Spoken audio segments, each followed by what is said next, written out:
tumbuk sampai berdarah-darah tangan, keluar air mata. Aku cakap dia, cikgu tak boleh cakap macam tu.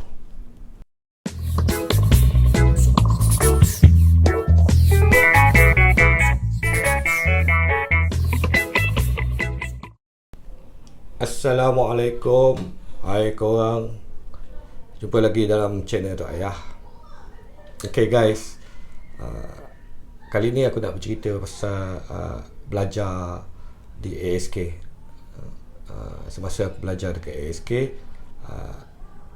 semasa aku masih lagi waktu tu nak jadi pelakon yang baik lah. Cikgu lakonan aku waktu tu adalah Cik Mat. Kita panggil dia Cik Mat lah. Dia Ahmad Yatim, Encik Ahmad Yatim. Cik Mat ni memang pelakon yang bagus lah, popular, dan dia popular juga pada zaman dia, dan dia juga seorang pelakon yang baik, seorang pelakon yang hebat. Banyak berlakon dalam filem-filem Datuk Rahim Razali, antaranya macam Abang, Anak Sarawak, Matinya Seorang Patriot. Banyak lagi lah filem-filem lakonan Cik Mat ni. Dan dia memang pernah menang, kalau tak silap aku 2 kali kot. 2 kali dia menang pelakon lelaki terbaik di FFM, dan dia memang diiktiraf lah sebagai salah seorang pelakon terbaik di Malaysia. Tapi dia tak lama, dia berhenti. Maknanya zaman dia tengah kemuncak tu, dia buat besar untuk berhenti bersara dalam lakonan. Sampai sekarang lah dia stop. Tapi dia mengajar aku, sampai sekarang dia masih lagi mengajar di Aswara. Tapi aku adalah pelajar dia yang pertama lah. Kami lah batch yang pertama waktu tu belajar lakonan dengan Cik Mat ni. Dia seorang yang sangat tegas guys, sangat tegas. Kalau kata korang datang lewat walaupun 3 minit lewat, dia akan kunci pintu. Tak boleh masuk ke kelas dia, kelas lakonan dia. Sangat cerewet dari segi dia tak akan mudah lah. Dia tak akan mudah untuk cakap engkau okey, kau bagus. Dia sangat detail. Dia tengok benda tu, yang taste dia tu sangat tinggi lah. Taste lakonan dia tu sangat tinggi. Jadi bila kita buat latihan, kita buat exercise dengan dia apa semua tu, susah sangat guys. Susah sangat nak puaskan hati dia. Supaya dia kata bagus. Aku kelas dia pun memang, kalau exam tu C je lah, manjang dapat C. Dapat C. Nak dapat apa B susah lah, A apa lagi lah. Tapi ada antara kita orang yang dia suka lah. Maknanya sebab bila dia bagi komen, kita dapat tahu dia memang suka, dan memang betul bagus. Pelajar dia yang bagus, dia akan puji. Macam contoh dia, macam aku perasan yang dia suka dengan Adeline Amal Ramli. Adeline satu batch dengan aku juga, satu kelas dengan aku juga dulu, belajar akting sama-sama. Dia suka Syarul Mizat Asy'ari, sekarang pensyarah dekat Suara, dan beberapa orang lagi lah, Juara Ayub apa semua. Ini yang dia. Tapi aku ni aku ni masuk dalam kelompok yang dia akan tengok yang dia suka bagi gesture yang macam tu. Waktu kau buat latihan kat depan dia, aku buat gesture yang memang bila aku buat gitulah gesture dia. Memang tak sampai lah. Aku tak kata aku berlakon bagus, dan dia ni memang aku sedar lah. Waktu awalnya susah sikit lah, sebab kan kita rasa macam kenapa pula aku rasa bagus. Tapi lama-lama kita sedar diri yang aku tak bagus lah, keras lakonan aku. Bila kita tengok balik lakonan orang lain yang dia bagi kredit tu, kita tengok macam patut pun kan. Aku punya lakonan tu masih keras. Aku tak boleh nak enjoy waktu berlakon tu. Banyak sangat benda yang bermain dalam kepala aku, duk fikir nak buat ni, duk plan ni, nak buat ni. So bila aku berlakon tu, nampak berlakon, tak nampak real. So memang dia ni lah. Tapi satu peristiwa aku dengan dia lah, yang sampai sekarang aku masih ingat lagi, dan tak mungkin aku lupa lah. Sebab benda ni sangat besar mainkan peranan dalam kehidupan aku selepas tu. Aku ada konflik dengan dia. Konflik tu berlaku selepas latihan, selepas exercise. Jadi satu hari tu, masa kelas lakonan dia tu, dia minta kita orang semua untuk cuba untuk bermain dengan emotion, bermain dengan emosi. Jadi setiap seorang kena pilih satu emosi and then pergi dekat mana-mana, maknanya jauh daripada orang.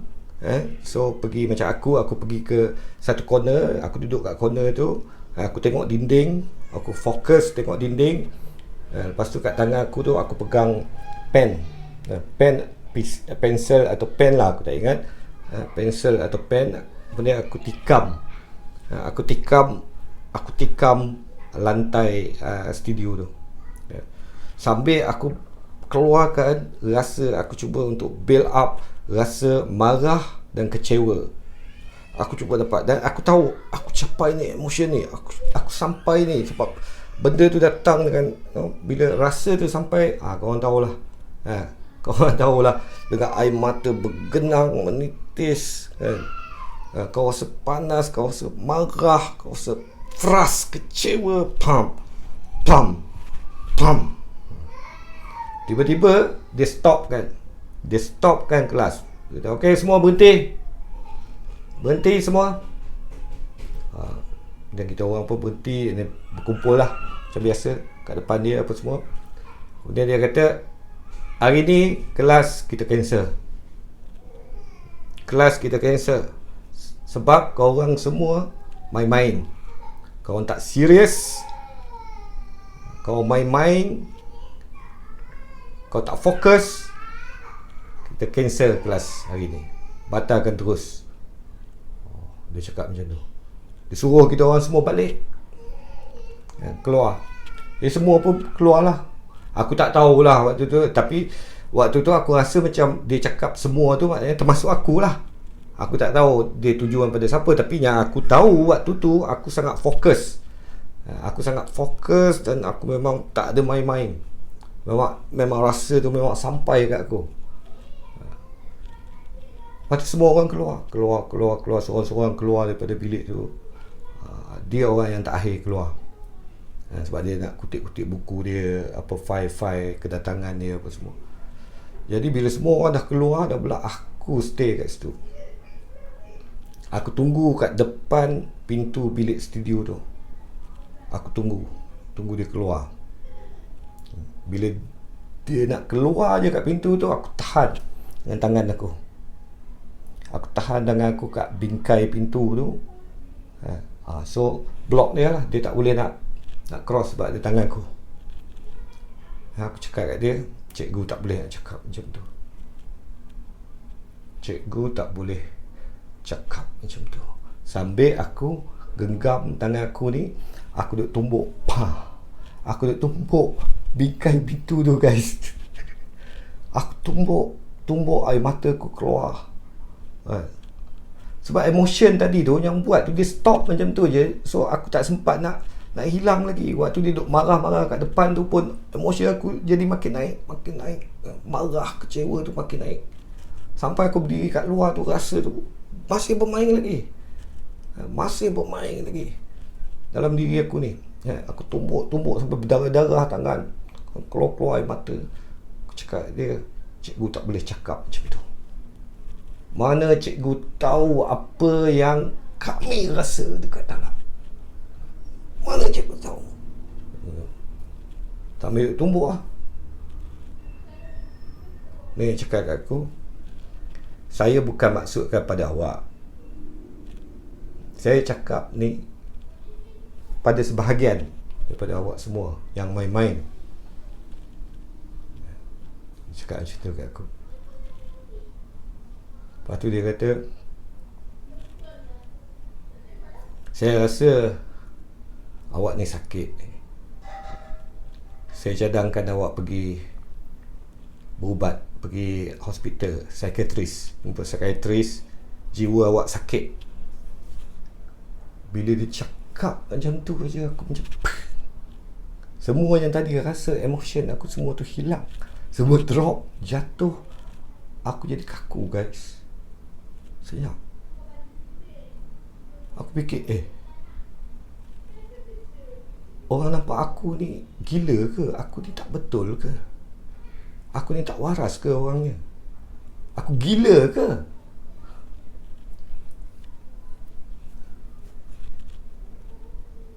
Dia belah, dia pergi. Aku masih lagi berdiri kat situ. Masih lagi fikir macam-macam. Lepas tu aku decide untuk jumpa dengan Krishnjit. Okay, kalau video yang lepas tu aku dah cerita dah. Krishnjit ni, dia ketua jabatan teater dekat ASK waktu tu. Dia macam mentor aku lah. Aku memang rapat dengan dia. Aku banyak belajar dengan dia. Lepas peristiwa aku dengan Cik Mat tu, aku terus pergi jumpa dia. Masa aku jumpa dengan dia, aku cakap, aku cerita tentang masalah aku. Dan aku juga cerita yang pasal Cik Mat suruh aku pergi jumpa psikiatris. Aku tanya pandangan dia macam mana. Perlukah aku pergi? Haruskah aku pergi? Dia cakap, jangan. Amron, awak jangan pergi. Kalau awak pergi, dia orang akan kurung awak. Sebab sakit jiwa ni, orang tak boleh ambil darah untuk buat test sama ada positif atau negatif. Sakit jiwa ni orang judge dari penampilan kita, dari apa yang kita cakap. Nanti psikiatris akan soal kita, akan tanya kita. Dan kalau kita ceritakan benda-benda yang abnormal, yang tak normal, maka jiwa kita sakit lah. Semudah itu. Jadi dia kata, kalau kau pergi jumpa, kalau awak pergi jumpa psikiatris atau pakar sakit jiwa kat hospital dalam keadaan macam ni, awak akan dikurung.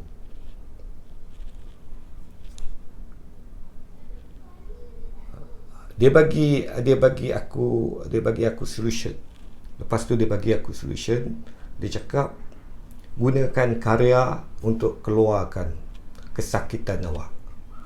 Kemarahan, kesakitan, apa benda yang mengganggu dalam fikiran dan hati awak tu, awak keluarkan melalui karya. Kongsi dengan orang, dengan audience. Jadikan dia sebagai satu terapi. Sebab tu dalam teater dia ada, lepas tu aku tahu dalam teater dia ada teater terapi, menggunakan teater untuk terapi, untuk proses terapi. Dia boleh jadi satu kaedah rawatan lah untuk sakit-sakit jiwa, apa semua. Sebab dia perkongsian, kita bercerita pada orang, secara tak langsung ianya akan menenangkan diri kita. So aku ambil cadangan dia itu, saranan dia tu, aku gunakan. Aku tulis. Jadi aku lebih banyak menulis. Aku keluarkan apa-apa yang mengganggu aku jadikan dalam bentuk skrip, dalam bentuk karya, dan dipentaskan. Alhamdulillah, lepas aku buat benda tu, aku rasa aku makin relax. Aku makin relax. Kalau dulu aku kadang-kadang tiba-tiba je aku boleh bercakap dengan pokok. Aku sedar, sebab dia bukan macam kau sedar je, tapi kau rasa nak bercakap, kau bercakap je dengan pokok tu. Jalan kaki tu, kalau nak balik daripada akademi tu, nak balik rumah sewa tu, kalau jalan kaki tu aku bercakap je sambil berjalan. Kalau orang tengok memang nampak benda tu macam tak waras lah, macam tak betul. Tapi aku duk bercakap tu sebab aku duk bercakap benda-benda yang mengganggu aku. Jadi sekarang ni aku keluarkan benda tu dalam bentuk karya, tulis balik apa semua tentang society. Sebab tu banyak cerita-cerita aku pasal society kita. Aku praktis benda tu, aku buat benda tu. Tapi setiap kali aku buat benda tu, bila show aku rasa release. Tapi lepas habis show tu, kau mula balik dia mengganggu kau. Dia mengganggu balik ni kau berkarya. Dan aku tak boleh berhenti. Aku kena terus berkarya. Syukur Alhamdulillah sekarang tak ada lah lagi benda tu. Ini zaman aku mencari ni, aku cerita zaman aku mencari, bukan zaman sekarang. semasa aku tengah mencari diri ni, nak mengenal diri. So hubungan aku dengan amat yatim taklah berakhir dengan benda yang tak elok. Taklah kita orang dah jadi aku anggap dia macam musuh ke apa, tak ada. Aku masih attend kelas dia apa semua. So okey, sampai sekarang okey. Even aku lebih rindukan dia sekarang ni. Lebih rindukan seorang yang bernama Ahmad Yatim ni, sebab dia seorang yang special bagi aku. Dan aku pun tahu selepas tu yang kejadian dekat bilik tu bukan dia cakap kat aku pun. Dia marah tu sebab ada student lain yang tak fokus pada benda tu. Tapi itulah keadaan dan ketika masa itu, dia tak fikir benda-benda tu apa semua. Aku terus tumpukan kepada pengarahan, tulis skrip, mengarah, tumpukan pada benda. Aku lupakan terus pasal acting. Sebab bukan dia saja, bukan dia aja cakap itu. Kishinjit pun advise aku benda yang sama. Sebab dia orang mula nampak yang aku bakat aku lebih kepada pengarahan, pada penulisan dan pengarahan teater. Jadi dia orang push aku ke arah itu, tolak ke arah tu buat. Dan aku ingat lagi Kishinjit cakap juga waktu tu adalah, dia kata berlakon ni tak semestinya kau belajar untuk menjadi pelakon. Belajar berlakon. Tapi belajar berlakon ni juga boleh dengan kerja mengarah. Untuk menjadi seorang pelakon, kita boleh bermula dengan sebagai seorang pengarah. Sebab bila kita mengarah pelakon, kita akan belajar something daripada pelakon ni. Samalah macam pelakon yang belajar pengarahan daripada pengarah bila dia bekerja dengan pengarah. Sebab kita melihat dan mendengar apa yang director tengah kerjakan, tengah buat. Jadi kita proses semua benda tu. Aku sendiri pun aku tak ada formal pun belajar pengarahan dalam filem. Bagi aku kalau cikgu pengarahan aku dalam filem semua director yang pernah aku kerja. Tapi itulah, alhamdulillah, sebab aku dapat bekerja dengan pengarah-pengarah yang boleh dikatakan terbaik dekat Malaysia. So banyak ilmu aku dapat semasa aku bekerja dengan dia orang, dengan memahati cara dia orang bekerja. So dia orang yang secara tak langsung mengajar aku untuk jadi seorang pengarah filem. So balik pada tadi, so aku belajar lakonan pula. Bila aku seorang pengarah, aku tengok pelakon-pelakon aku bekerja. Aku tengok dia, baru aku discover yang kena relax. Berlakon ni kena relax. Kena tenang, relax, jangan fikir apa, and buat and enjoy. Problem aku dulu, aku banyak sangat benda aku fikir nak buat gini. So aku sangat tak relax bila atas pentas nampak keras. Semua nampak dirancang untuk buat ni, nampak berlakon. Bila aku tengok dia orang, kenapa dia orang tak nampak berlakon? Sebab dia orang enjoy, dia orang cakap benda tu, dia orang sangat relax. Tubuh dia orang sangat relax. So dia control everything. So dari situ aku duk ambil, tengok arah dia orang dan cuba belajar. Sebab bila kita jadi pengarah, kita bukan jadi acting coach. Jangan salah faham, acting coach dengan pengarah is pengarah. Dia tak akan mengajar pelakon. Itu bukan kerja seorang pengarah nak mengajar pelakon. Bila dia bekerja, dia ambil something daripada pelakon tu. Dia sedut something, apa yang dia nak daripada pelakon tu untuk dia letakkan dalam gambar atau atas pentas. Itu tugas director bila dia bekerja dengan pelakon.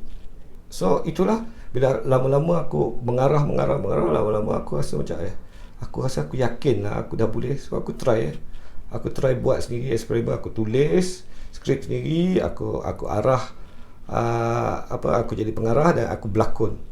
So one man show lah bagi.